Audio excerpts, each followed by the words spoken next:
կոչ հայելով իմ զինակից ընկերներին, հայկական բանակի բոլոր մարտիկներին, անկախ ամեն տեսակ քաղաքական հոսանքների, քաղաքական խաղերի,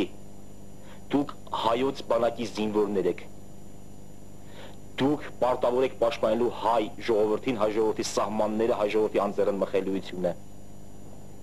քաղաքական հոսանքները կգան և կգնան, գործ չունեք ոչ մի քաղաքական հոսանքի հետ, դա կարող է կործանման տանել մեզ, եթե զինվորները խառնվեցին քաղաքականության, մենք դրա արդեն արդյունքը տեսել ենք,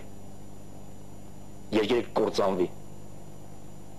Խնդրել եմ և խնդրելով պահանջում եմ, հեռու մնացեք քաղաքականությունից, հեռու մնացեք որևէ տեսակ քաղաքական հոսանքի կուսակցության անդամ դառնալուց։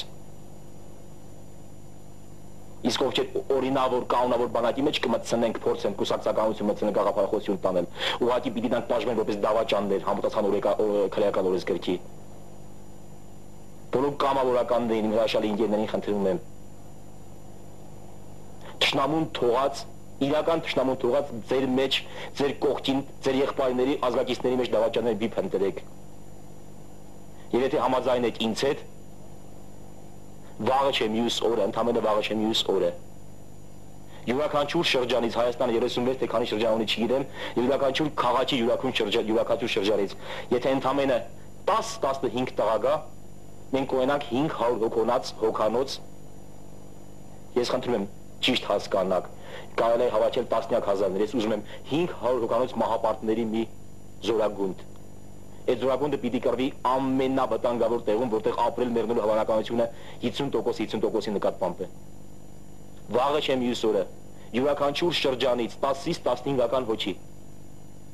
միասին գնալու ենք կռվելու ամենաբարդ հատվածում, ու մենք հաղթելու ենք։ Որովհետև իրականում ոչինչ չի պատահել, որովհետև իրականում թշնամին նույն թշնամին է, որ ձեր առաջ փախչում էր, և մենք էլ նույն մենք ենք։ Ուղղակի խաթարվել է մեր հավատը մեր ուժերի նկատմամբ։ Հիմա հարկավոր է ևս մի հարված, հարկավոր է ևս մի արթնացում, այսպես ցնցում։ Եթե ցնցում մենք պիտի անենք դարձյալ հին տղաներով, որպեսզի մեր բանակը մեզանից ոչ ևորվի։